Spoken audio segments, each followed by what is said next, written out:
All right, good evening, everyone. It's 7 o'clock in Gardner, Kansas. Call the meeting to order. Please rise and join me for the Pledge of Allegiance.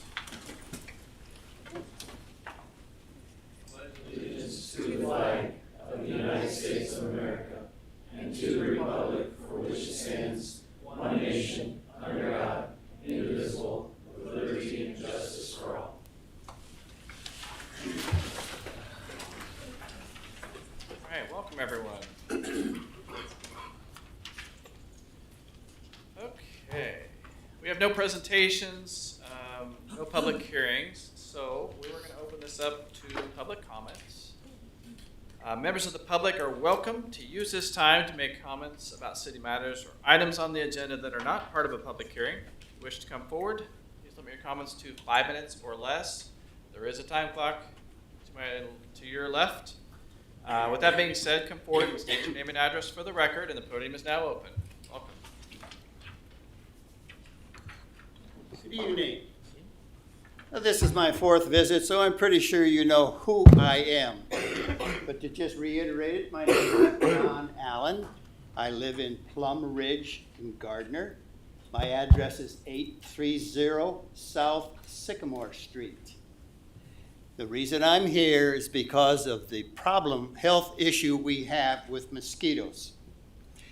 Now again, I'm hoping for an update, and I have talked back here to the officer, and he has explained to me that he has sent out the letters, that they have responded a little bit. One of the subdivisions said they don't have the money to do anything about it, so I think we're going to have to step up. Now, I know you're thinking, why is he so adamant about these mosquitoes? He just will not let it go. If you were watching Channel 9 News, that was on the 11/5 on Friday at 6:30. They had a spot on there that they talked about a sports broadcaster. You may all know him. His name is Art Helms.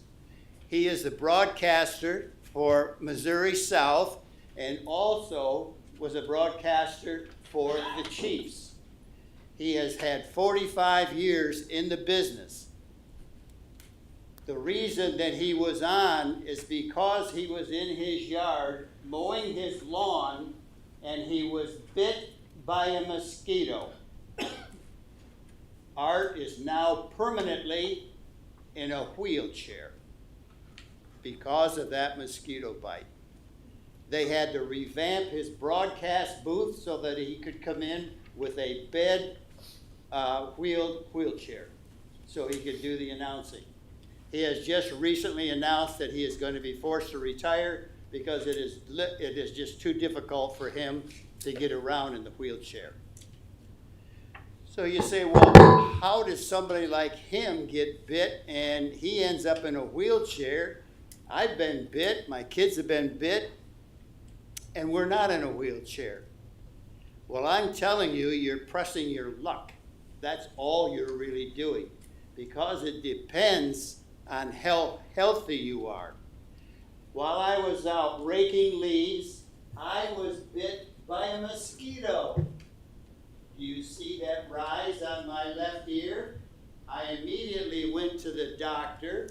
He examined it and checked it out, and he says, what that is your white corpuscles have been at work, John, and they did a great job for you.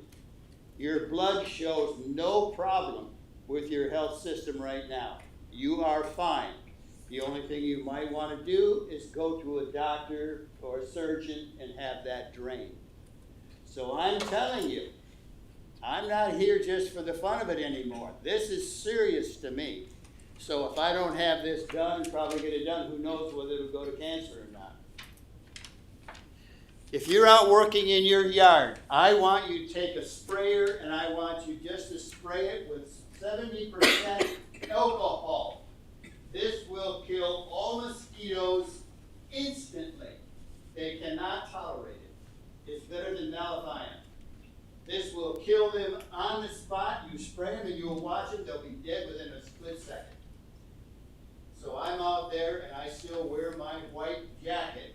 And if you don't believe that, you can stop and talk to my neighbors. You say, yeah, that guy's out there and he's sweeping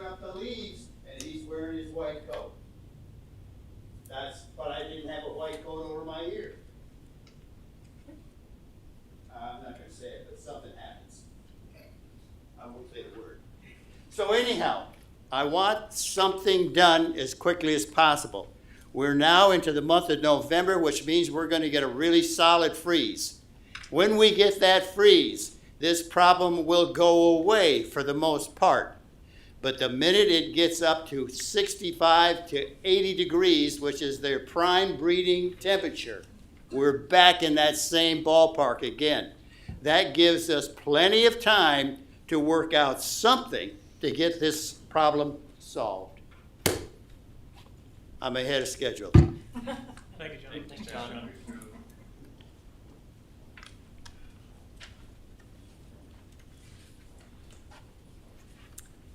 On a related note, my name is Erica Kraus, and I live at 609 North Mulberry Street, which is the area around Sunflower Elementary.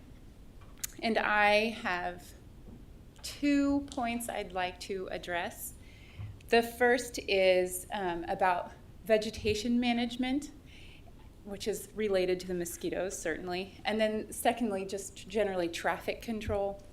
So I want to be sure and state also that my husband and I moved with our 3 children 4 years ago to Gardner, and we are more than satisfied with our choice. So we're very grateful for the work that this body does.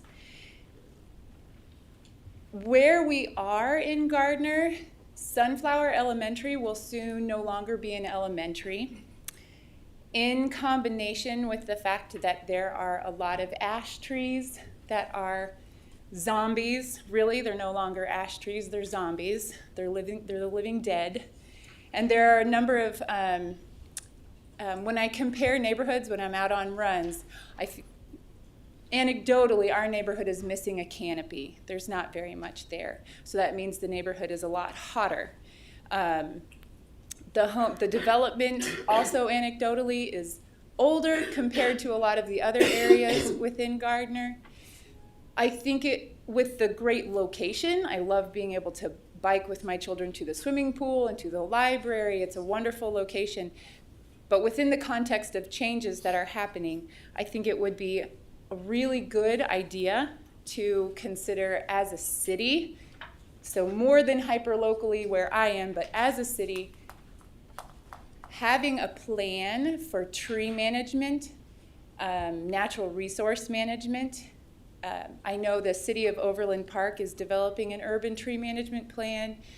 I know when I look at the Kansas Forest Service, they've worked with the town of Hutchinson, and there's a tree board in Hutchinson. I have no idea how active it is, but those might be 2 ways to look at doing something. I know other towns, I'll say towns, other cities too, but towns also can do a planting plan, an agreement with certain homeowners, for homeowners who are ready to have a tree, that if the city can provide it and bring it, or some kind of agreement where there's a cost share to help bring those in. I think there are a number of people in the neighborhood who would be open to that. Outside of the neighborhood, but also something I care a lot about, is the Gardner Greenway.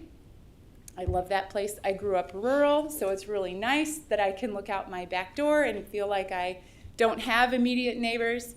For the people who enjoy it, we certainly enjoy it. For people who know what they're looking at, it is an exemplary place for every invasive species in Kansas.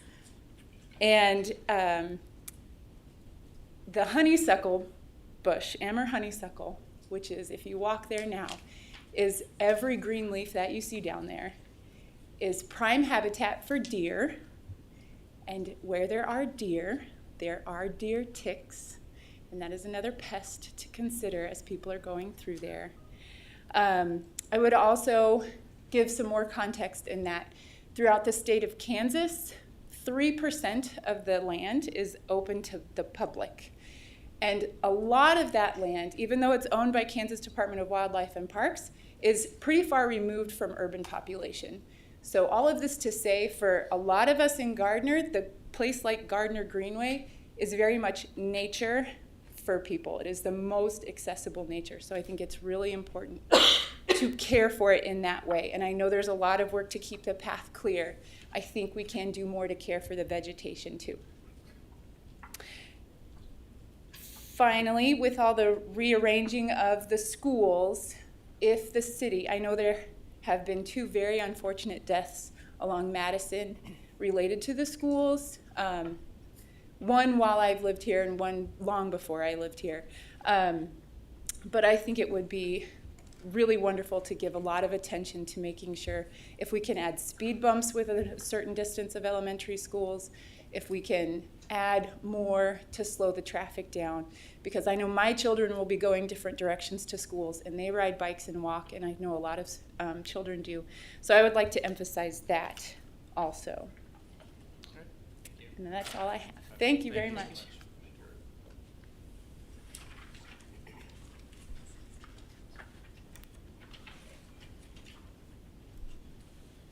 Hello, my name is Cece Noriega. I live at 218 Meadowbrook Circle.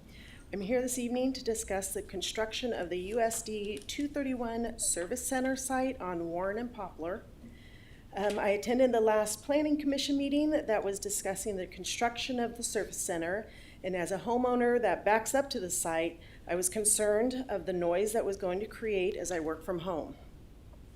I'm also very concerned for the destruction that was in the plans to remove the wooded area that is housed to wildlife for many years. This is a commercial building that's being forced in a residential neighborhood. There was much discussion at the Planning Commission meeting about the construction noise and the wildlife that would be displaced. Assistant Superintendent Jody Marshall explained that they would work with the residents to make sure everything would be okay. However, the school district hosted a groundbreaking ceremony on Saturday, November 8th, before the city council even voted to deny or approve the recommendations by the Planning Commission. Then on Friday, November 14th, at about 9:30, I was working from home. I can hear machinery being used at the site. I went to see what was causing the noise and recorded trucks and a bobcat at the wooded area behind my house. I called and left a message with Matt Just, senior staff engineer, and also Jim Peritting, city administrator. I was able to talk to Matt, and I was told that the school district was going to remove dead brush and trees.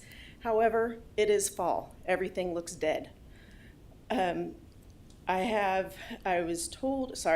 However, I did also call my friend Jennifer Smith about the construction, and she went to City Hall, was able to get in touch with Robert, not sure of his last name, sorry, from the engineering department, and she explained the situation.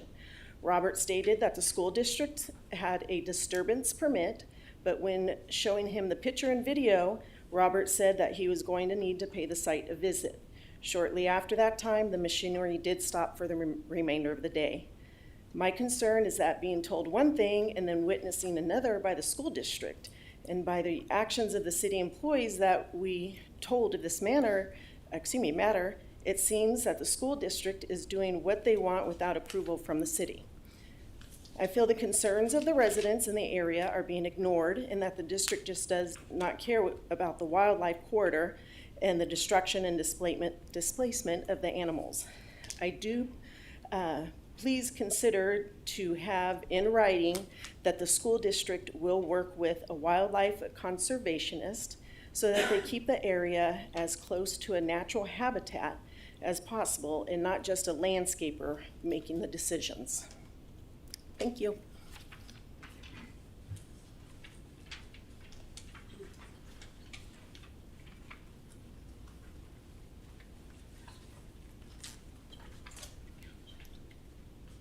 Hello, my name is Janet Strack. I live at 16615 Four Corners Road, Gardner, Kansas. Not within the city limits, but concerned about 200 houses possibly going in just to the east of us and taking away our rural that we've always had. Some of the previous speakers talked about green space and nature and so forth, and I've lived there 40 plus years, my husband 50 plus years, and we've seen growth, but it's, 3 acres, 5 acres, 10 acres, 15 acres, and so on. And if you drive down 167th and go on east of or west of Four Corners Road, you'll see a lot of housing and so forth, but they have big yards or they have acreage and so forth. So I really urge you to look at what is being approved and the type of housing and how it blends in and goes into the rural community, because we really love our rural community and would like to keep it that way. And also the traffic is a big concern on 167th. Thank you.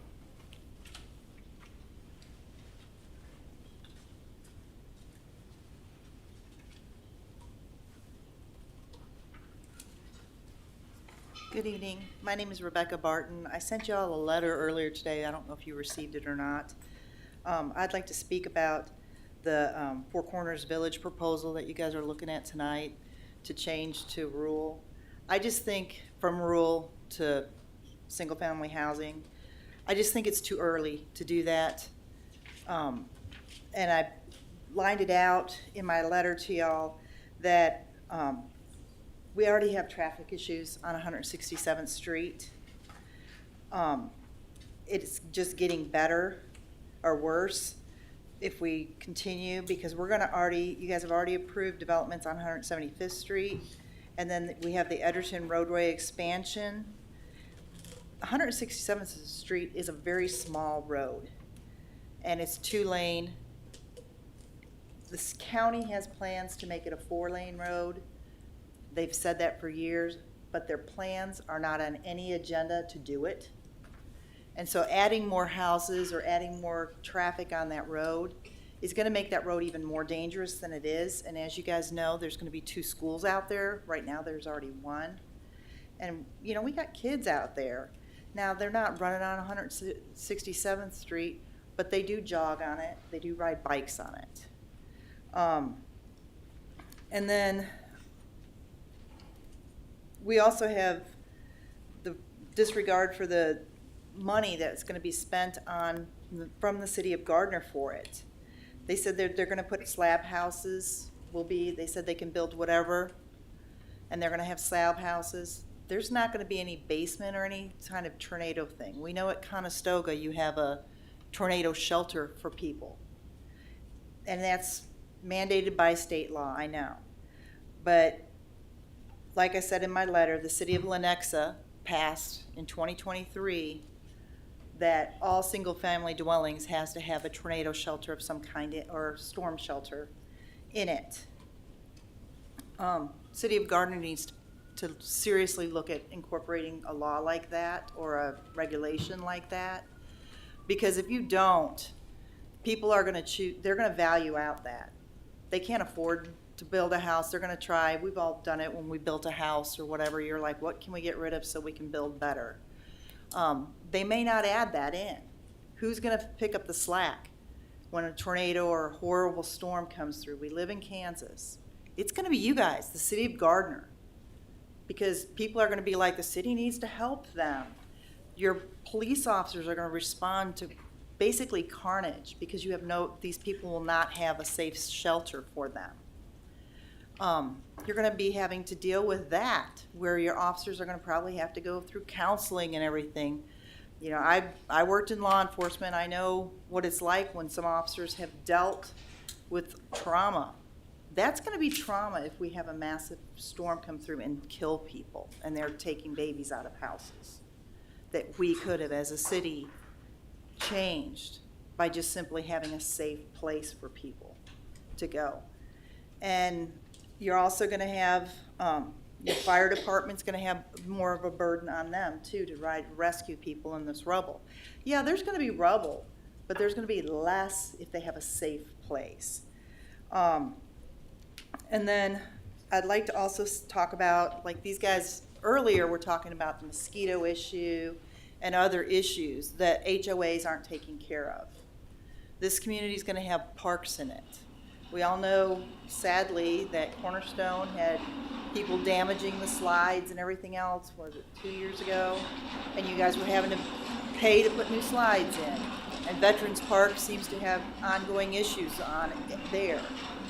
That's going to cost you guys sending officers out there. And when the HOA doesn't replace that stuff, that eyesore and that safety for children is going to fall on the city of Gardner to take care of. Because if the HOA says, just like with the pond, we don't have the money to do it, they're not going to do it. I'm looking to see my time.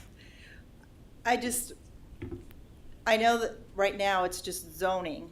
The traffic studies have not been done. I really would like you guys not to rezone this.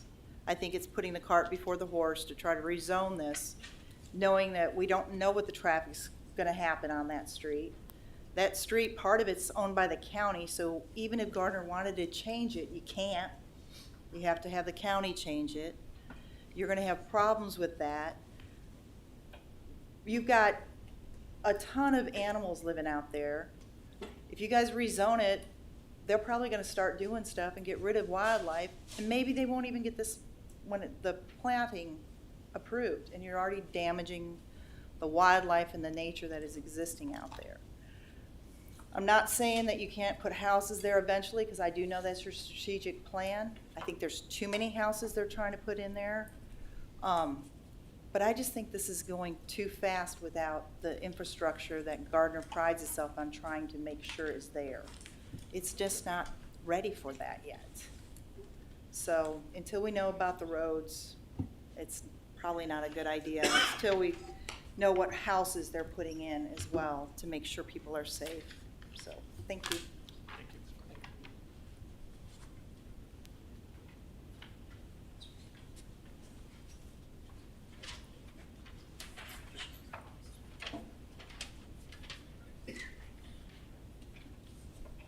How y'all doing?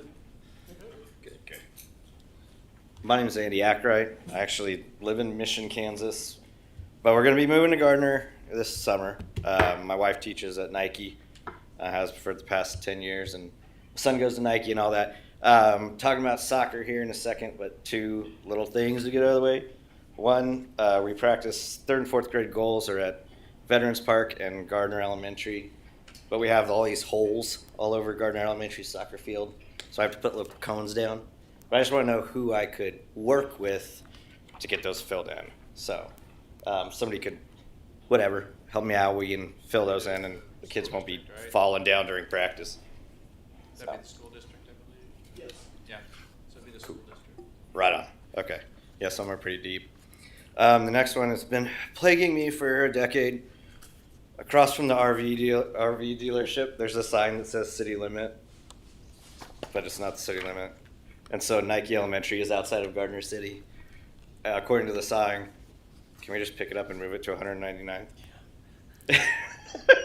I see it every time. All right, fun stuff. Blue Jays, come on up.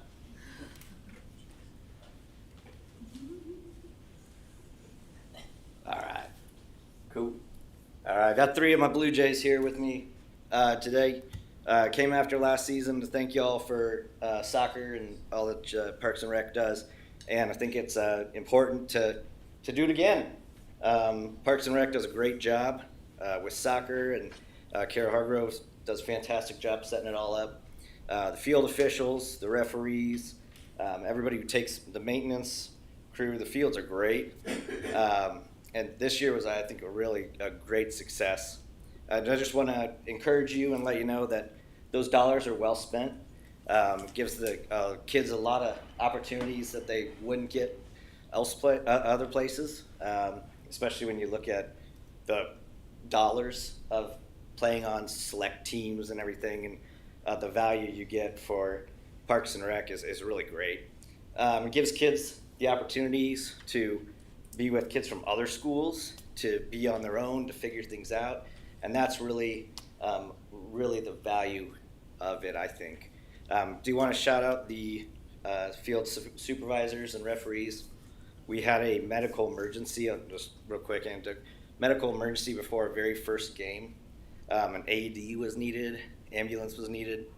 I didn't even know. I didn't know what was going on. Field supervisors were over there with the AED, taking care of it. The other coach came up to me. We talked about it. And the guy was good. So he asked, we said, we'll play. And then the referees, first game of the season, and they're rolling with it and working with us. We had a shortened game, but they did a fantastic job. So that's just one little example of what they do. So I got these 3 guys with me. I got Robbie, Ben, and Camden. Don't hide. All right. Together they've been Blue Jays for 23 seasons from kindergarten and first grade. And it's great just to watch them grow. And the kids grow throughout the season, but over the years, seeing them grow and work together. So it's really great.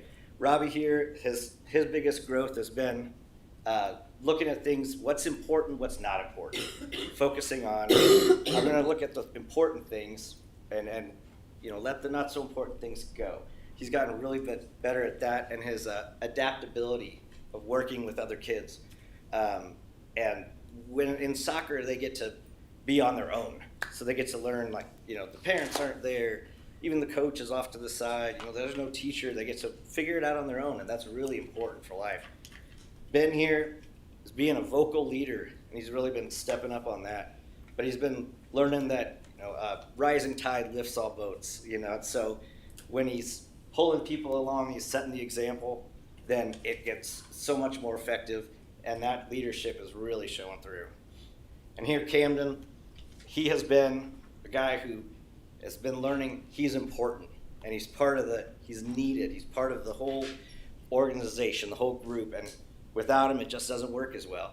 So he's been stepping up, and his whole accountability and focus and drive has been increasing, and I think he's seeing the fruits of his labor. And so all these different things, lessons that aren't necessarily soccer, skills, life skills that they can get, that's really what it's all about.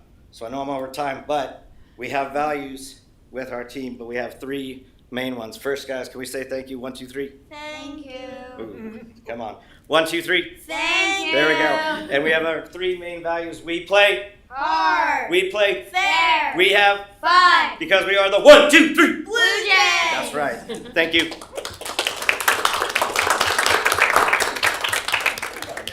Good job, Coach. And we didn't do that just for this. We do it all the time. I think we should do that up here. We should do that. Cheers.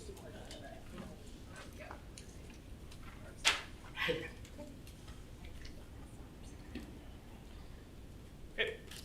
Thank you, everyone. If we have no further public comment, we will move to consent agenda. Is there an item on the consent agenda council would like to remove? Do I hear a motion to approve consent agenda? So moved. Motion Shoot, second McNear, we approve consent agenda. All in favor? Aye. All opposed? Abstained? Consent agenda passes. Planning and zoning consent.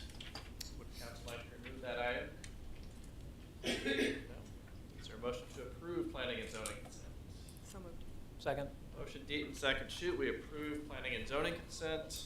All in favor? Aye. All opposed? Abstained?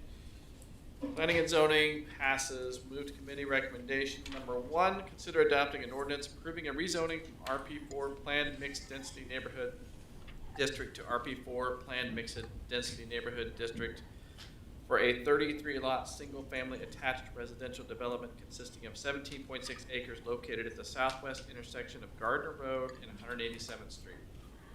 Mr. Knopping. Mayor, members of the council, good evening. This is one of Councilman Baldwin's favorite things to do when we rezone from one zoning district to the same zoning district.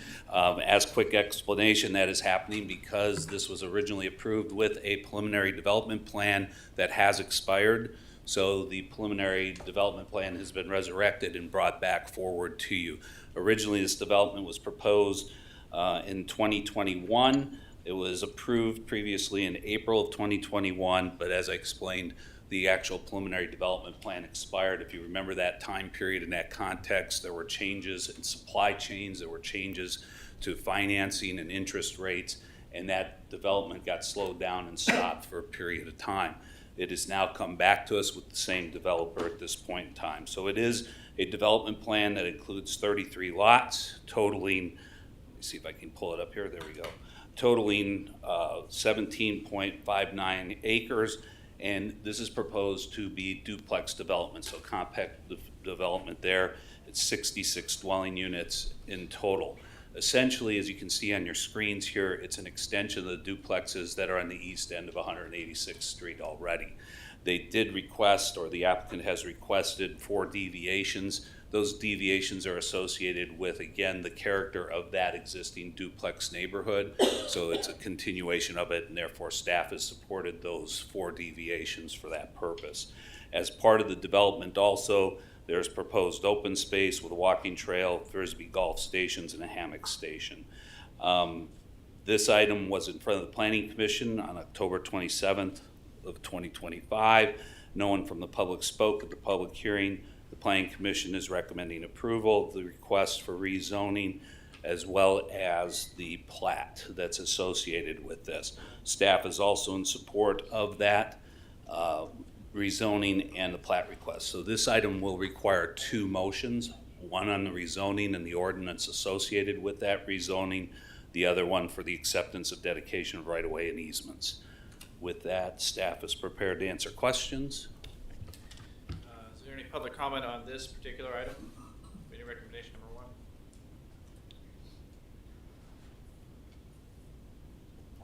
Council?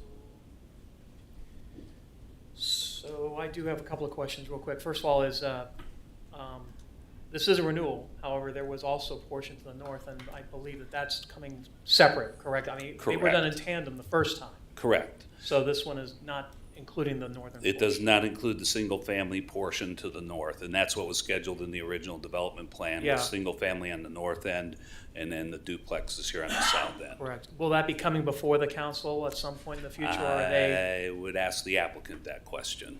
Okay. Here's Judd. Judd Clausen, Yeah, hi, Phelps Judd. Engineering, 1270 North Winchester, Olathe, Kansas. Yeah. Appreciate the question. Thank you for hearing the case tonight. My client still owns that property, does intend to develop it, Yeah. but is planning to move forward with the duplexes at this point, and then would move forward with the single family, but we have not filed an application yet, but we would anticipate that to be in the future. Yeah. That part is expired as well. Yeah, that's what I was thinking, and I know that those were, as I said, handled before in tandem. There has been some great work done on Canton over there. I'm assuming that was in preparation for that, but then it kind of stalled. So this project started actually some initial construction back in 2021, and then the project stopped at that point due to financing and Sure. financial things going on with the project. But we're ready to start back up. My client is ready to start back up. Great, and I just wanted to be clear that we'll be coming forward, and that'll be coming forward, the northern portion will be coming forward when the market is ready. Yes, when he's ready to do that, yeah, we're still planning on that. In Okay. fact, this layout is the exact same layout as what was before, and so really the streets are all set. Yeah. At this point, there's really not much else you could do with that north piece up Sure. there. Okay, great, thank you. I have a question.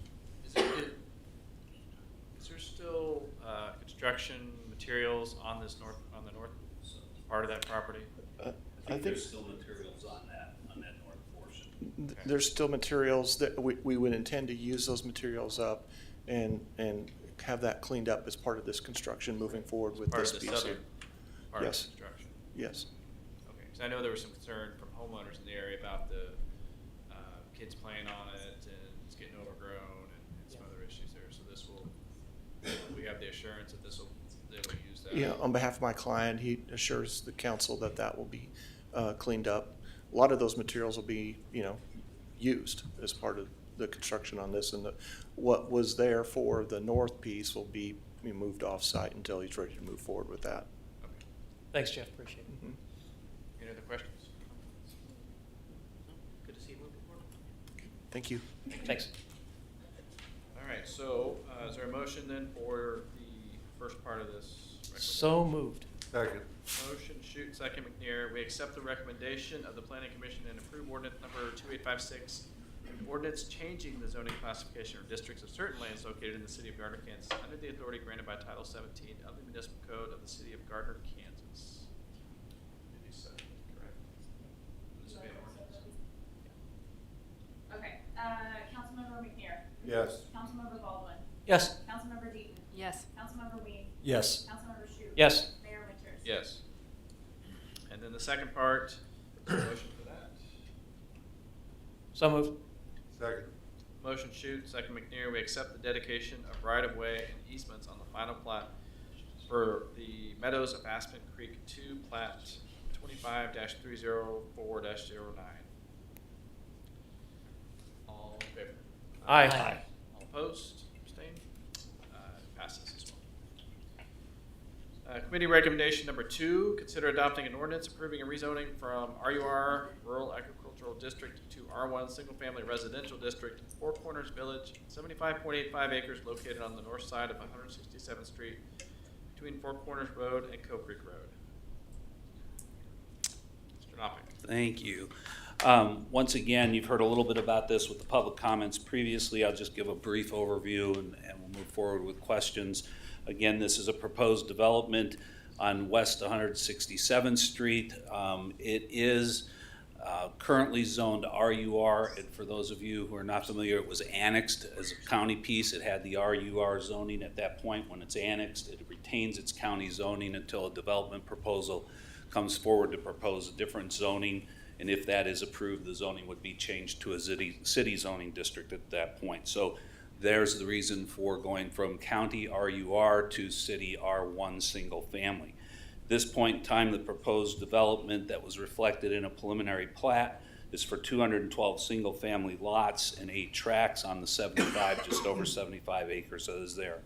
It's proposed that the lots and the houses will meet the detached house suburban category, which means the lot sizes are a minimum size of 70 feet in width, can be 70 feet or larger, very similar to what is in Symphony Farms just to the east of this development. So when you're thinking about that scale, this is not one of those zonings where we're looking at housing that is in those smaller or more dense compact forms of 50-foot lots. So this is proposed to be 70 feet or wider at that point.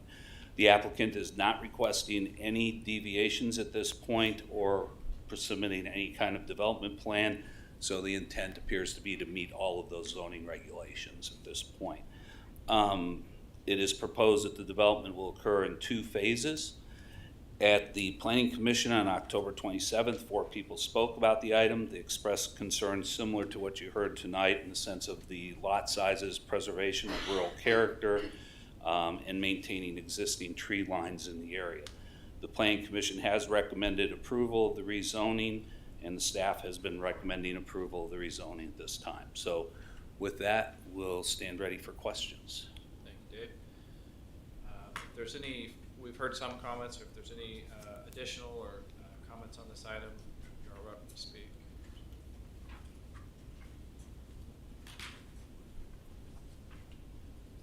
Janet Strack, 16615 Four Corners Road. One thing I just question is, they keep saying like Symphony Farms. I'm familiar with Symphony Farms, and when I asked the question back on October 27th, they didn't know anything. They were saying a lot of slab homes. They didn't have anything about square footage. They didn't have any information at all about what they were planning on building. And Symphony Farms has basements. I'm very familiar with the sizes of those houses and so forth. So I need to understand, are they like Symphony Farms or not? More questions first? Yeah, and I do have a comment that was emailed. I'll read aloud as well. I'll read that into the record. This was emailed this morning to City Clerk. Dear council members, we strongly urge that this rezoning request be rejected and the process returned to the Planning Commission. So if or when the applicant does submit its new proposal, they have an opportunity to review and give an updated recommendation to what is presented. There is nothing to gain from this rezoning currently. Returning this would ensure that as rural residents, we are allowed the due process of this community development. This is our only voice, as we do not get to participate in who represents our opinions by living outside of the city limits. Darren and Stephanie Grettencord, 33200 West 167th Street. I don't know if there's anybody else who wishes. If there's any other new comments related to this, Dave, go ahead. I'll help clarify the question on the Symphony Farms comparison, just so people know. And the applicant is present here tonight. Representation for the applicant is here tonight as well. Our understanding at this point is that no builder has been selected yet for this development. So this rezoning is according to the land use code, and it is reflective of Symphony Farms in the sense of the size of the lots, not necessarily buildings being the same themselves. But they would have to meet those requirements for the detached suburban home. If that makes sense. It's R1, not RP1. Right, this is an R1 zoning, not an RP1.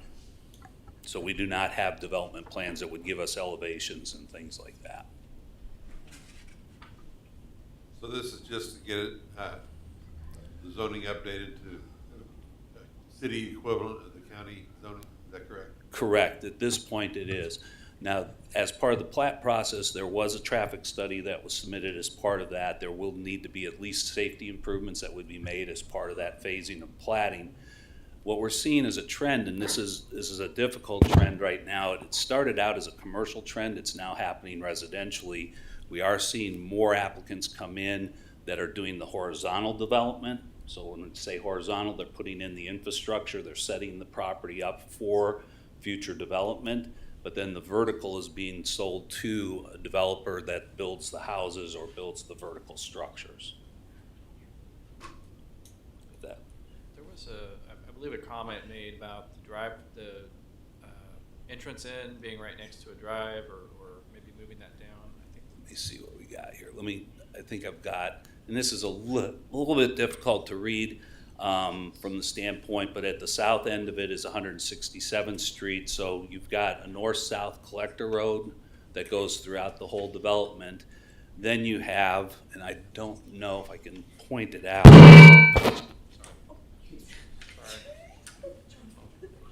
It wasn't me.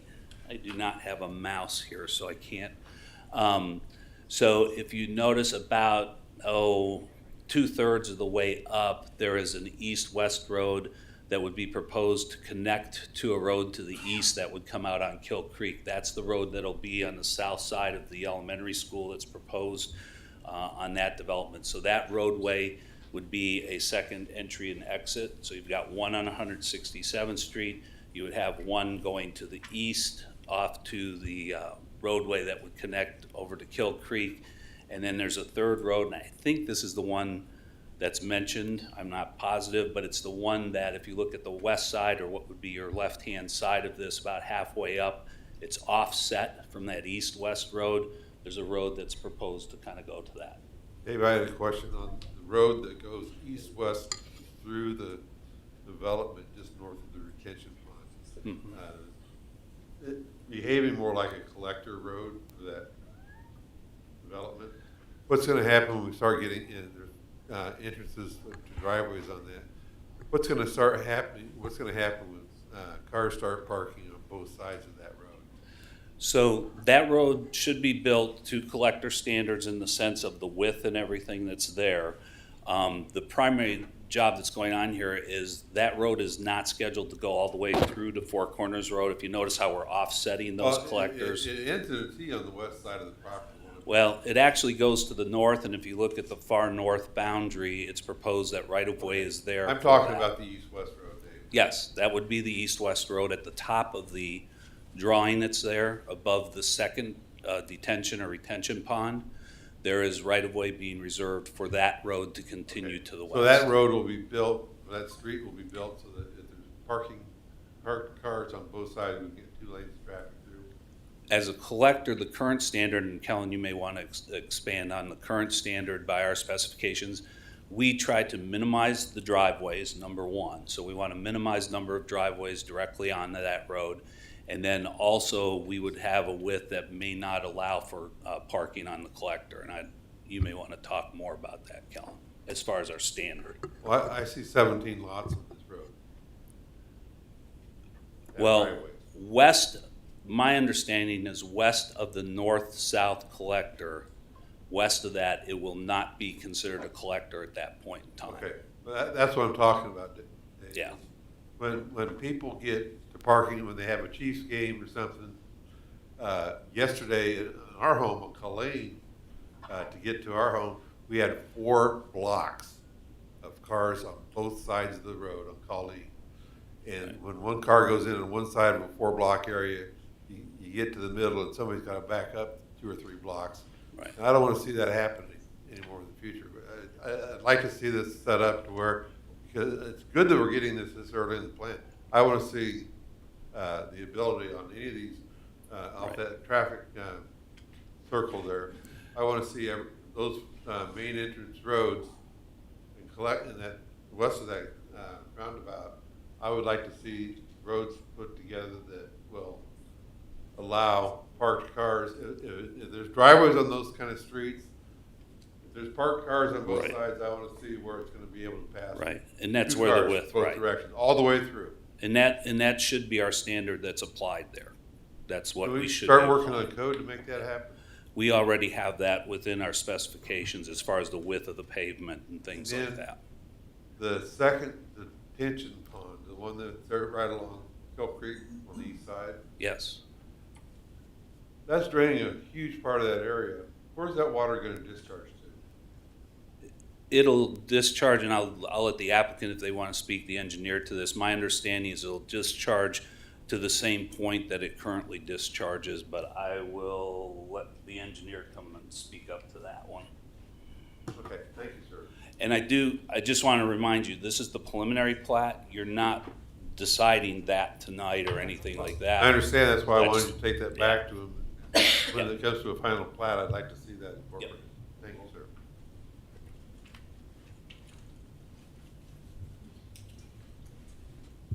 Good evening. My name's Tim Tucker, Tucker, with Phelps Engineering, address 1270 North Winchester, Olathe, Kansas.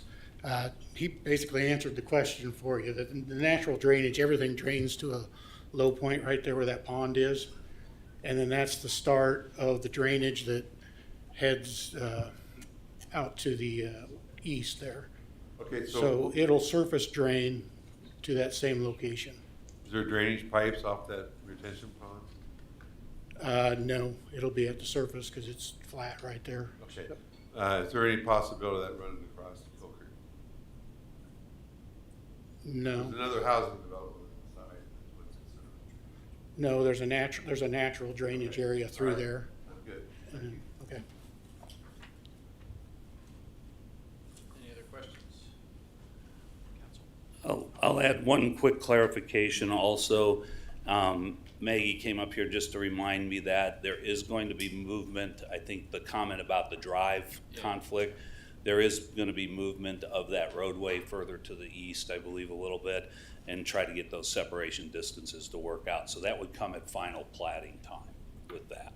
And that's the drive that's on the far south side on the west? Yeah, That- so that main entry that comes out, Uh-huh. there is an existing driveway that serves to the west there in the small corner that's not part of this plat. There are Yep. buildings back there. There is currently a driveway that comes up the property line, and so the separation distances would not meet the requirements that we have Yeah. for separation distances. So that is being resolved by the applicant. We should be seeing Great. changes. That was one of the conditions on the preliminary plat. Okay, great. And to that comment that you received, when you do get the final plat, this does go back through Correct. planning and- The final plat will go back to planning commission. Now, the issue that we have to remember while we're spending time talking about plats right now, platting is a very technical process. If they meet the code requirements for the specifications on right-of-way widths, on lot sizes, things like that for the zoning district, those go to the planning commission. Essentially, that's what they're reviewed for, is the technical meeting of the codes and the requirements there. Final plat's the same way. You will see the final plat only for the acceptance of the dedication of right-of-way and easements at that point. Yeah, I just want to be clear that, citizens have another chance to comment, to Well, Comes I back will to tell you, the final plat, there is no public hearing formally for that. It does go to planning commission, it will be on the agendas, but there is not technically a required formal public hearing like we have for rezoning cases. Plats are a technical aspect. Dave, just another quick question, just so I make sure I understand. This thing, we're going from RUR to R1, Correct. for what you would call horizontal. Correct. Well, it will allow, by going to R1, it will allow for what is proposed as a detached suburban house. Right, I understand. Okay. And then, so it could, with that R1 zoning, the whole development could be resold again before it's actually developed out. It could. So similar So we to really some- don't know what will happen. Correct. So Right. this is similar to, I'm going to equate this to kind of the Lone Star development that's on 175th Street, where we had a developer, Circle H, that came in, has prepared the land, and now has sold the lots off to Hakes Brothers, who are the architect and the developer of the housing. But they put in, Circle H put in all the infrastructure, put in the roads, set the framework with the plat, and then sold those lots to the developer, or to the builder, sorry. Hakes Brothers at that point. I guess I'm just thinking back to Fairfield area, the very first time. Yes. When he wanted to, MP4, Mm-hmm. and he was gonna sell the property, and we didn't really know what he was doing. Right. I just don't wanna see another situation. like Correct. that come back. Thank you, Correct. sir. Mm-hmm. More comments? Is there a motion on the side? So moved. Second. Motion Baldwin, second Deaton. We accept the recommendation of the planning commission and approve ordinance number 2857, an ordinance changing the zoning classification or districts of certain lands located in the city of Gardner, Kansas, under the authority granted by Title 17 of the municipal code of the city of Gardner, Kansas. Councilmember Baldwin. Yes. Councilmember Dean. Yes. Councilmember Ween. Yes. Councilmember Shute. Yes. Mayor Winters. Yes. Councilmember McNair. Yes. Ordinance number 2857 passes. Committee recommendation number 3, consider adopting an ordinance approving a rezoning from RP5 Planned Apartment District and CP2 Planned Commercial District to RP5 Planned Apartment District and CP2 Planned Commercial District for a potential commercial and apartment development consisting of 15.19 acres located at the southwest intersection of Gardner Road and 187th Terrace. Good evening. A Popeyes Louisiana Kitchen restaurant is proposing to locate at the along Gardner Road south of Bumgars. The site is within the Regency West plan development in an area previously considered for development of a 12,600 square foot commercial building.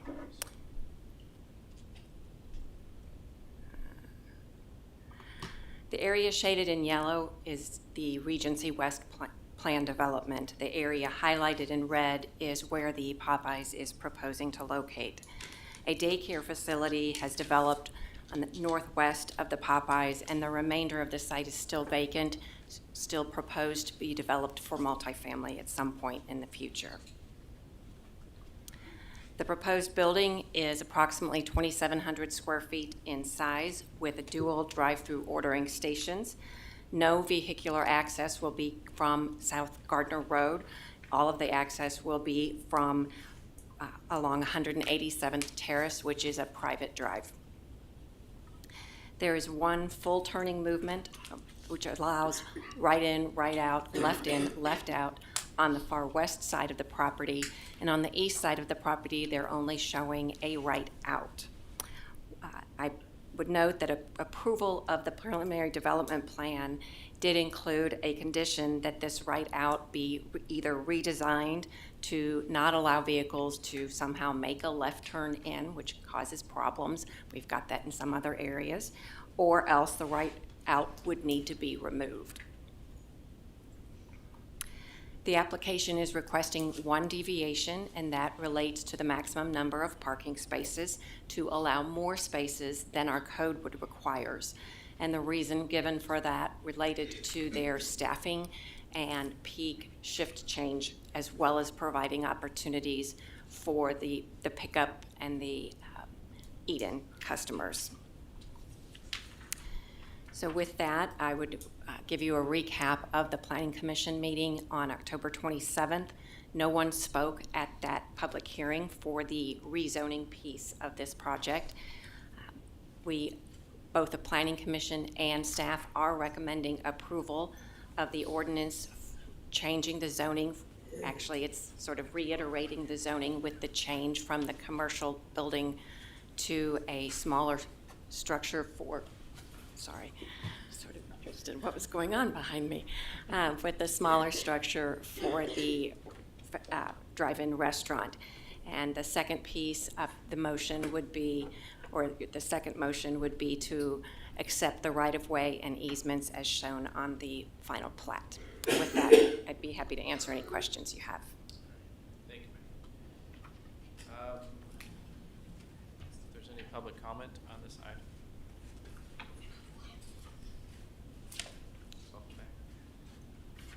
Thank you, Mayor. Council members, Judd Clausen for the record, CLAUSSEN, Phelps Engineering, 1270 North Winchester, Olathe, Kansas. My client is CSM Groups, the franchisee. That's who I represent. They're excited to bring Popeyes to the city of Gardner, some new business. They were agreeable to all the stipulations. Working with staff on the ride-out situation. Understand, obviously, as an engineer, we want to make sure that we control access on roads, but we also don't want to create dead-end parking lots either, where be a kind of a traffic issue for both of us. So we ended up designing an island in there, working with your city engineer. Those improvements have already been shown and submitted to city staff under our building permit. That's in for review right now. And so we're excited to get going on the project. Thank you. Thank you. Thanks, Judd. Council, do you have any questions or comments? No. All right, is there a motion? I have a Thank you.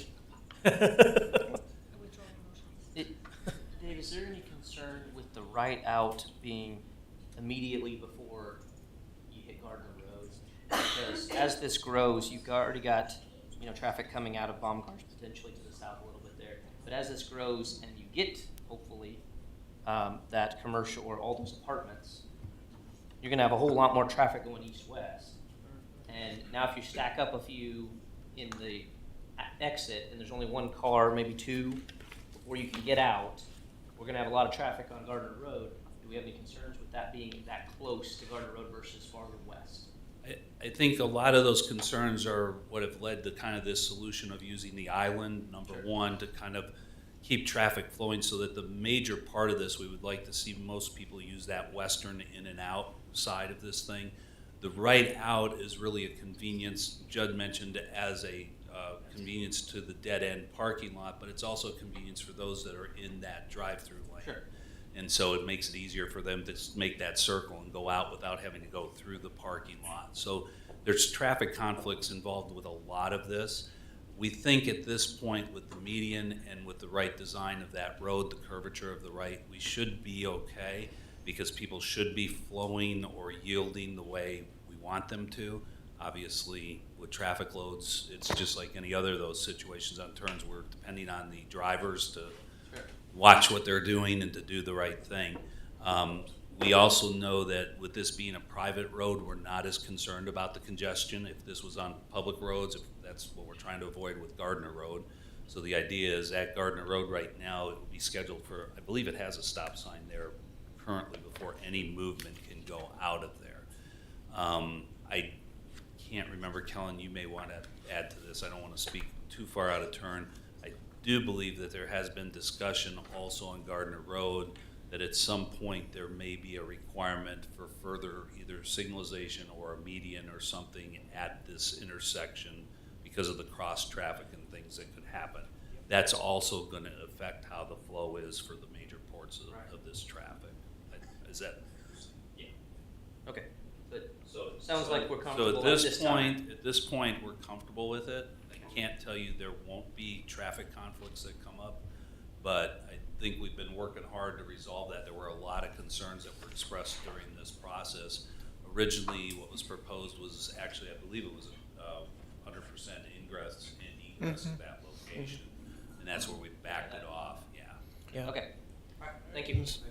And I'm glad you did do that, because that's really close to the intersection. Yeah, it's close. I mean, really close. Yeah. The other thing is, once we get to the apartment complexes, I know that's not part of this, but it is part of the preliminary plat for this planned development. We've been talking about that north-south road forever, and this might be where we're gonna have to start looking at it from the standpoint of a second entrance into that apartment complex. Yeah. So this applicant too, so there's a couple things going on here. Yep. This applicant, along with the developer for the apartments, their Mhm. representation, and to the south. So if Yep. you remember the Shane's Wendy's Crossing. site and what's Yep. going on there, there is also intent to bring a road up north and south across Yep. those properties. It's not shown currently on the preliminary development plan because that was approved prior to that. Yeah. We're waiting for plans for those lots that would be west of the Wendy's lot to then see how that aligns and where that will connect to go into it. So there's also a relief potential by a shared route coming off of the 187th Terrace Road and bringing it down. Yeah, that's exactly what I see on the plat. It shows a future north-south route, but it doesn't look like it's a public street. It's more like a private drive. And obviously, in order for us to be able to link up to 188th, which is probably what it ended up going to, you'd have to have a public street there. So, all right, as long as it's being considered. We're working on it. There's a lot of Yep. concerns in that area. Yep, exactly. All right. So moved. Second. Motion Deaton, second Shoot, that we accept the recommendation of the Planning Commission and approve ordinance number 2858 and an ordinance changing the zoning classification or districts of certain lands located in the city of Gardner, Kansas under the authority granted by Title 17 of the Municipal Code of the city of Gardner, Kansas. Councilmember Deaton. Yes. Councilmember Ween. Yes. Councilmember Shute. Yes. Mayor Winters. Yes. Councilmember McNair. Yes. Councilmember Baldwin. Yes. Ordinance 2858 passes, and then I'll need a motion for the second part of it. So moved. Second. Motion McNair, second Deaton. We accept the dedication of rights-of-way and easements on the final plot for the Gardner Popeyes plot 25-304-08. All in favor? Aye. All opposed? Abstain? Second part passes. All right. Committee recommendation number 4. Consider adopting an ordinance approving a rezoning from R1 Single Family District to RP1 Planned Single Family District, and consider approval of the associated preliminary development plan for a new elementary school located on the west side of Kill Creek Road, south of Pioneer Ridge Middle School. The Gardner-Edgerton School District proposes to construct a new elementary school on approximately 15 acres located south of the Pioneer Ridge Middle School. The site layout and building will be similar to that of Grand Star Elementary. Looking at zoning and land use, the property is proposed to be rezoned from R1 single-family residential to a planned district because they are requesting deviations. Neighborhood and community schools are a permitted use in an R1 district, so that works and can be in a residential zoning district. The dashed line on the left graphic represents the new collector street that would extend from Kill Creek Road to the west property line of the school district and link up with the subdivision that was just talked about a couple applications ago. The school will have their access off of this new roadway and not off of Kill Creek. Sidewalks will also be built on both sides of that new street. And you can see in the future land use map on the right, it is calling for those public facilities as a land use. So it is in compliance with the future land use designation. The school building is just under 79,000 square feet in size. For student drop-off and pickup, vehicles will enter on the far west drive entrance, and they will then have more room to queue on site. The eastern drive during peak drop-off and pickup will not be accessible. It will either have a gate or cones or something that does not allow vehicles at that time. During the off-peak hours, it obviously provides good access to the site and for parking. Buses will drop off actually off of the Pioneer Ridge Middle School property. You can see on the top of this slide a driveway that's just north of the subject property. And so buses will drop off and pick up there with students walking down to the school on the sidewalk connections. The elementary school has 79 parking spaces on it, and I say that because the middle school actually has over 490, closer to 500. They're overparked. So the elementary school actually will be using some of the parking that's on the middle school in order to not have as much parking provided, because obviously it's walkable and can be shared. The application was requesting 3 deviations. They're outlined in the staff report. The Planning Commission and staff are recommending approval of all of those deviations. They related to bicycle parking in terms of the number that would have to be provided, as well as things related to the parking and drive access width. To conclude the presentation, I want to point out that no one spoke at the public hearing when this was considered at the October 27th Planning Commission meeting. There was some discussion with the school district regarding school boundaries changing and traffic impacts due to the 2 schools being adjacent to one another. Ultimately, the Planning Commission did recommend approval of the rezoning and associated preliminary development plan, and the Planning Commission approved the final plat, with staff recommending that the governing body accept the right-of-way and easements as shown on the final plat. Be happy to answer any questions, and the applicant and their representatives are here this evening. Thank you. Is there any public comment on this item?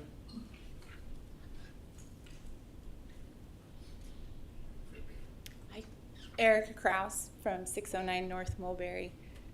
In the context of what I talked about earlier, I wonder if this would be a good time to think about where does the traffic flow for pedestrians happen, and also for the heat control and the green infrastructure of all of this, and related to the whatever housing might come in later, how and where the consideration of adding all of those hard surfaces. If you think about, again, my context is the Gardner Greenway, everything downtown, length width of every hard surface times the volume of rain races through there, right? And that's even after it gets off of the hard creek bed, right? It's still racing. It slows down once it reaches the vegetation. But how and where all of that would be planned for within the housing development and the school development within this, and making sure that all that's developed, thought of, planned for within the development of all of that. Thanks. Sure.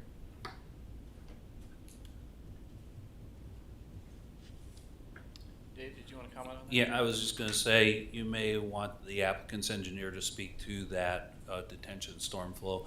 As far as pedestrian circulation, we are requiring sidewalks on both sides of the new roadway, and that would integrate with the sidewalk on Kill Creek as well. So that would be where the pedestrian access would be.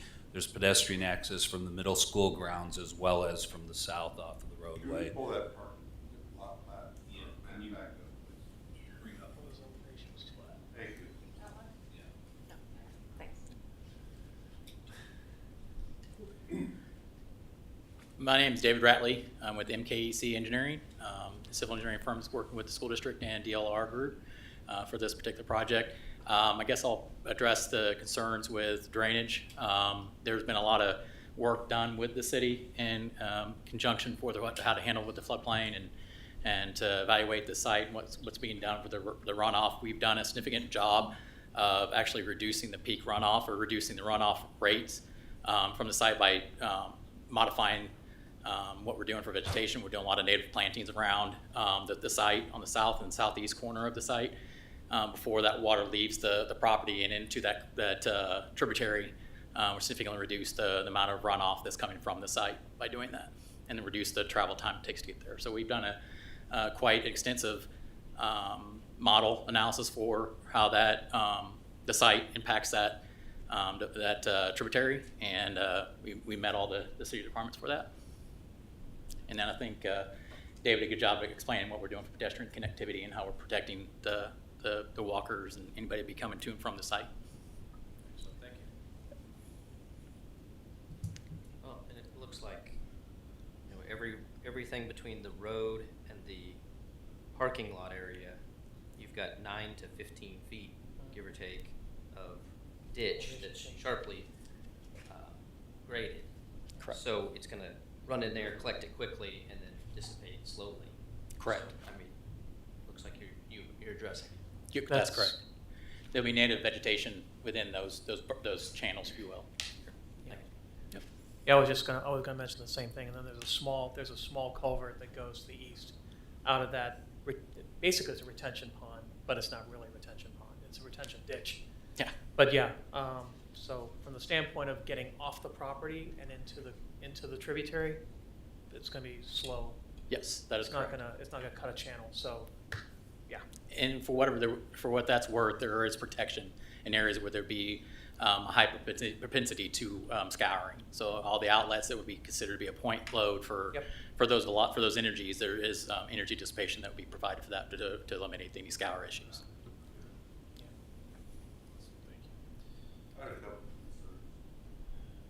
concerns. On 164th Street, what I'd like to understand is it looks to me like we're going to put a whole lot of pressure on that intersection of 164th and Kill Creek. And how far is it, yes, Dylan, how far is it to go to extend that on out to Four Corners Road?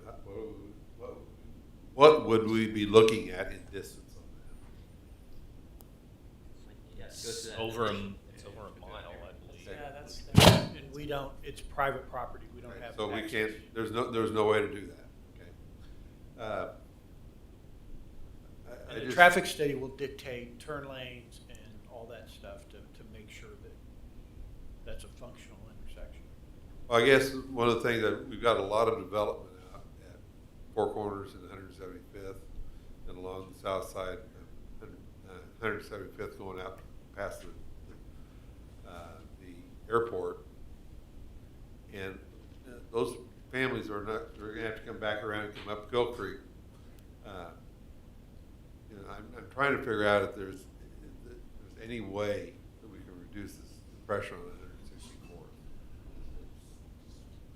164th. Again, that's. And the Kill Creek, traffic rather. study will dictate the turn lanes and everything that's needed to handle that traffic. Thank you. I think I understand your concern, but the one thing you have there, though, is the 164th Street is essentially, I mean, it's not the exact same design, but you have the same kind of road to the north going into the middle school. Yeah. So you're going to have the same kind of traffic that we already have there. Right, and what I'm saying, Mark, is it just looks like at that intersection when it comes into Kill Creek, you got a middle school letting out, you've got an elementary school with traffic in and out, buses in and out. That's why they stagger the start. and Right. start. Yeah, the starts are staggered. So we don't have. And the that. last concern, the lady that spoke in the public comment section, what's up with the school district starting things when we haven't even got to the So they own the Sports land. center. They own the land, they got land disturbance permit, they could do that whether they were developing it or not. So they did not, they have the right to do it with their land disturbance permit. If they weren't planning on putting something there for 10 years, they can get a land disturbance permit and do the work that they were doing. Okay. So we don't have anybody jumping the gun. Okay. Thank you. Thank you. Is there going to be a motion then for committee recognition for 4? So moved. Motion Shute, second Deaton. We accept the recommendation of the Planning Commission and approve ordinance number 2859, an ordinance changing the zoning classification or districts of certain lands located in the city of Gardner, Kansas, under the authority granted by Title 17 of the Municipal Code of the city of Gardner, Kansas. City Clerk. Councilmember Wing. Yes. Councilmember Shute. Yes. Mayor Winters. Yes. Councilmember McNair. Yes. Councilmember Baldwin. Yes. Councilmember Dean. Yes. Ordinance 2859 passes, and then the second part of that, is there a motion for that? So moved. Second. Motion McNair, second Deaton. We accept the dedication of right-of-way and easements as shown on the Gardner Edgerton New Elementary School Final Plat 25-304-10. All in favor? Aye. All opposed? Abstained? The second part passes on committee recommendation 4. So, committee recommendation number 5, consider adopting ordinance approving a rezoning from R3 Garden Apartment District to CP3 Planned Heavy Commercial District, and consider approval of the associated preliminary development plan for a school service center located on the southwest corner of Warren Street and Poplar Drive. The Gardner Edgerton School District purchased the property at the southwest corner of Warren and Poplar to construct a service center that will include office space, training space, and warehouse space. As shown in the aerial photograph, the eastern third of the property is encompassed by existing vegetation and a stream corridor. I point this out because the stream corridor will be protected, and it's a requirement of 60 feet on either side of that main stream where the water is, basically.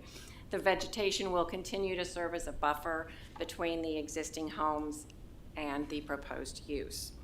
Looking at zoning, there's a lot of a variety of existing zoning in this area. The subject property is proposed to be rezoned from a residential district to a commercial district. To the north is the Meadowbrook Hospital, as well as to the west, and those actually have 2 different zoning categories. The north is commercial, C2, and the east is R5 for apartment houses. To the south is Westside Park, and that's zoned single family, and across the street you have both single family homes and the Public Works facility. The Public Works facility is actually zoned M2 or general industrial. The subject property is recognized within the comprehensive plan, which is the top graphic on the right, for future land use of parks and recreation. This property is also within the Main Street Corridor Plan, and that plan calls it out for future land use designation of high-density residential. In considering the rezoning criteria, as you can see, this neighborhood has a mix of zoning classifications and land uses. The proposed service center is very similar to and possibly less intensive than the Public Works facility that's across the street on Poplar, because with the exception of the salt bin that is proposed on the school district property, this use will not have any outdoor storage. In looking at the site plan, the building is approximately 58,000 square feet in size. It has vehicular access from West Warren Street, and all of the parking is proposed between the street and the front of the building. At the drive on the far right side, you've got gated access so that the back portion of the building is gated, and they do have 5 dock doors proposed on the east side. Those will be screened by the trees preserved in the stream corridor area. There were several deviations that were requested as part of their application, and the graphic on the bottom is new since the Planning Commission meeting, because one of the conditions related to working between the staff and the architect to draw attention to the entrances. And what they've done is they've made those 2 canopies over both of the entrances more substantial, as well as the columns more substantial. So that fits better with the design standards for this building type. With that, I would conclude the staff presentation. At the public hearing, there were 2 people that did speak. They expressed concern related to the impact on wildlife and preservation of the stream corridor related to the proposed construction, as well as truck traffic lighting, and property values.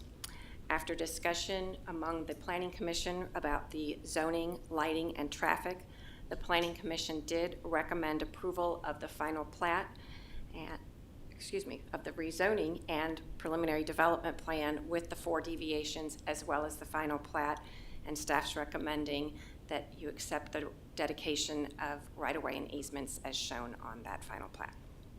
If you have any questions, I'd be happy to answer them, and again, the applicant's representatives are in attendance.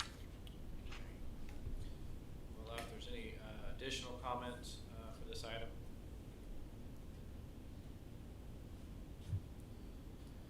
Council, any questions, comments? The only thing I had concern about was those six docks. Are they expecting significant amounts of truck traffic with 6 docks in the back or on the side of me? I think it was 4 or 5, but I see 5. I see 6 on here. It's 5 docks. 5 docks. Some are, well, it's hard to say, but if you see where LX3, Area 3, that label is, they're along that side. Yeah. I think it's one does allow for raised, and the rest are, right? I believe so. Yeah. Jody Marshall, Assistant Superintendent for the Gardner Edgerton School District, 14501 Oak Valley Drive, Gardner. Some of those questions came up before. This is a service center. It's not really a warehouse. I want to make sure I point this out. This is going to house our technology, our operations and food service staff members, and also our copy center. Will there be truck traffic? Absolutely. Food service will get probably a delivery once a week. And it'll be one of the smaller semis. And then we'll have box trucks. We have a couple box trucks in our fleet. Those will be coming and going. And then primarily it'll be like the F-250s or the Dodge Rams that are built out that our operation crew uses. Occasionally they tow a trailer with a utility tractor on it or a gator or something like that.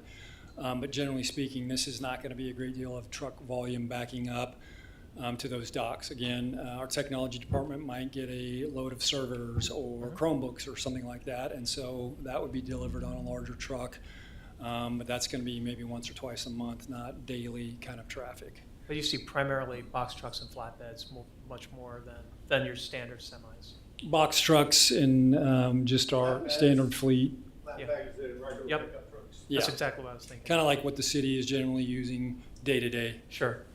Okay, thank you, Jody, appreciate it.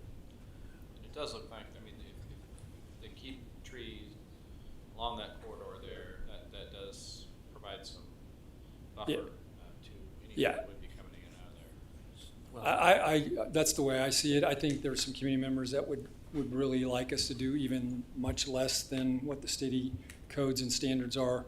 We're not going to exceed what the city codes are on that stream corridor. We've worked very closely with them. We had Matt Just came out to the site with us on Thursday before we started doing any work, and we made sure that the Newkirk Novak, the construction company, knew exactly where the 60 feet barrier was. So are we going to clear probably a little bit more beyond what some of our community members want to see? Maybe, but we're not going to exceed the city codes and ordinances and what we've been told we can do. Someone talked about invasive species. Removing invasive species is good for the site, it's good for the community, and so we are going to go in, and some of those things where people might say they're attractive, like Bradford pears or whatever, they may have to come out of there because they're invasive. And that's important for the long-term health of that property, which we're going to maintain at a high level. We will. And just to clarify, on the streamway setback, it is 60 feet on either side of that channel. So just so you're aware, the corridor will actually be 120 feet following the channel line, essentially.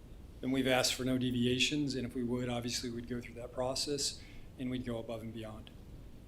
Personally, I'm not worried about that traffic there because you have easy access to 56. Plus, if this stayed R3, you could have put 30 apartments in there and have traffic all the time. Now it'd be cars, but we're talking about onesie twosies here. So this doesn't seem like it's an overload of traffic by any means. Yeah, at the last meeting, at the Planning Commission meeting, it was asked what other sites did we look at. We looked at a lot of sites, And we're going to be good neighbors, but this site is wonderful from us from an access standpoint. We can get to all of our buildings very quickly and just get our stuff in and out and serve our buildings where students are attending very well. This is almost an ideal site. Again, we know there are homes in the area, and we're going to be good neighbors. There was one person that mentioned animal migration patterns and the fact that there's been a lot of east-west migrations in that area along that, with it. Now, that's east-west migration pattern is not going to be able to be held. So how would there be mitigation on that? Would it just be, managed? I know that we've got the tree preservation area, but that's north-south. That's not east-west. Yeah, but the rest of it's flat right now. There's no vegetation. It's an open field. Yeah, that's correct. That's why animals use it. Because it's open and it's flat. Right, but they're going to follow the stream still. Yeah, east-west, the building's going to be in the way. I acknowledge that, and we are Exactly. going And to you have got a fence, fences. too. Yeah. So the critters are not really going to get on our property, although one of the community members afterwards gave us some things to think about. Our trash cans, we can't have raccoons getting in there and things like that. So those are things that we'll, at least consider and try to save the critters from themselves as far as getting into our property and getting caught on something. Council, do you have any other questions? Is there a motion on this? So moved. Second. Motion McNair, second Baldwin. We accept the recommendation of the Planning Commission and approve ordinance number 2860. Ordinance changing the zoning classification or districts of certain lands located in the city of Gardner, Kansas, under the authority granted by Title 17 of the Municipal Code of the city of Gardner, Kansas. City Clerk? Councilmember Shute. Yes. Mayor Winters. Yes. Councilmember McNair. Yes. Councilmember Baldwin. Yes. Councilmember Dean. Yes. Councilmember Ween. Yes. Ordinance number 2860 passes. And is there an ordinance for the second, or a motion for the second part? So moved. Second. Motion Deaton, second McNair. We accept the dedication of right-of-way and easements as shown on the 231 Educational Service Center Final Plat 25-304-11. All in favor? Aye. Aye. All opposed? Abstained? The second part passes. No old business, no new business. We'll go to council updates. Chief, you've been pretty quiet over there. I don't have any updates tonight. Any mosquito thing you can report on? I put the update that he was also given tonight in the FMM. I don't have anything different from that. Perfect, thank you. I can go over that if you'd like. No, that's good. We'll get the update, thank you. City Clerk? What are we doing with the next meeting? We were discussing moving it to Tuesday. Oh, we've Back to discussed Monday. Back to We're Monday. going back to Monday. Oh. Okay. Because we have it's only consent items. Jen, go ahead. So we can do the induction? Installation. Installation. It's Inauguration. 6. Do Installation. the Christmas tree lighting at 7, come back, do the council meeting at 8. Shouldn't last more than 30 minutes or so.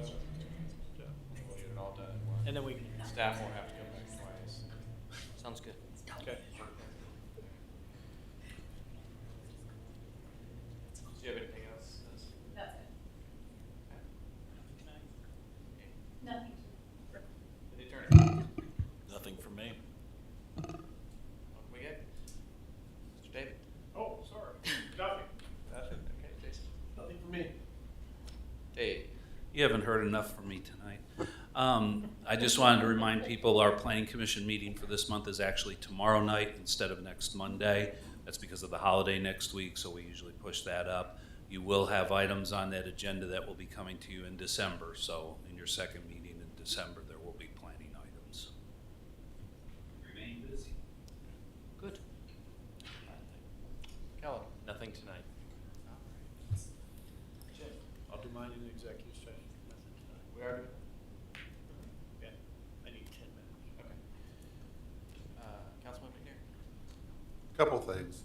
First off, I wanted to thank Steve Shoup for his many years of service to the city as mayor, council member. Steve, you are very valuable to this council, and sorry to see you voted out. Your service will be honored and remembered for a long time to come. Second thing I had tonight, we had a really excellent epic ball game in Gardner Friday night. Both sides of the fields were, stands were packed with Shawnee Mission. Two bands, two high school bands, fans on their feet. Gardner was down 20 or 14 or 21 points, I don't remember, going a couple minutes into the half. And we pulled it out, held them basically scoreless in the second half. Our defense came alive, and our boys advanced again at home Friday night in the state semifinal. Congratulations to the Blazers. Blazers. Go Blazers. Councilman Wayne? Go Blazers. That it's great that they're what, four Yeah. or five? There's 5 state championship. If they make it Friday night, it'll be 5 in a row. If they win state, it'll be the first three-peat in the history of the state.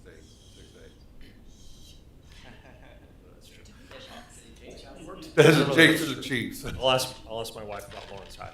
I want to thank everybody on the dais. Coming here on Monday nights, I always learn something new from everybody on here, so I really appreciate that. Especially all the different items that we had on here. The different points of view are very welcome. So I appreciate that, and I appreciate everybody's comments tonight. We had quite a few people come up and speak, and that's always a great thing too. It is. Thanks, Mark. Councilman Shoot. Oh, wait. Oh, wait. Well, Unless you go. no, that's all right. Council Vice President? Council President? In line with that comment about tree management, I actually had a request while I was out campaigning to add more trees along the trail out at Celebration Park. I know we've talked about it in the past, but just a reminder that others would like it as well. That's all I have. I have nothing. So I will. Steve? Yeah, I just wanted to thank the citizens of the community for the opportunity to serve them for the last 12 years. We've been through a lot, and I remember when I first came in 2012, we had a lot of work to do to rehabilitate the image of our community, especially after the whole intermodal debacle. We worked very hard to make Gardner not only more than just a 4-letter word around the metro to all the developers, but also to make it keep it a really attractive place for people to come and live. And now people are going to have a chance to work and play here as well, with all the great things that are coming down the pike. We got across I-35. We got down to 199th Street. We preserved our planning and development area for decades to come. And my mother always told me, what you want to do is you want to try to leave a place better than in a better shape than what it was when you got there. And I want to thank the staff. The staff has been just totally amazing. We had to make some tough decisions. We've had some struggles, but in the end, we have just a tremendous group of people that I have really been honored to work with over the past many years here. And we couldn't have done any of this without the staff. The staff is the heartbeat that makes the body go in this community. And I just wanted to thank all the staff, past and present, that have been involved in this. It's really their accomplishments and the accomplishments of the people of the city that matter. I want to be remembered as somebody who put the concerns of the citizens ahead of anything else. And I'm praying that that continues with this body. I believe that this council is in good hands. So thanks again. I'll have more to say. Okay. We need a motion to enter into executive session. So moved. Second. Motion Deaton, second Shoot. We enter into executive session to discuss matters of attorney-client privilege. I'm sorry. Relating to star bonds pursuant to KSA 75-4319B2, beginning at, what time is it? 8:33. 8:34, returning to regular session at 8:44 p.m. All in favor? Aye. All opposed, abstained, executive session.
need some brownie points?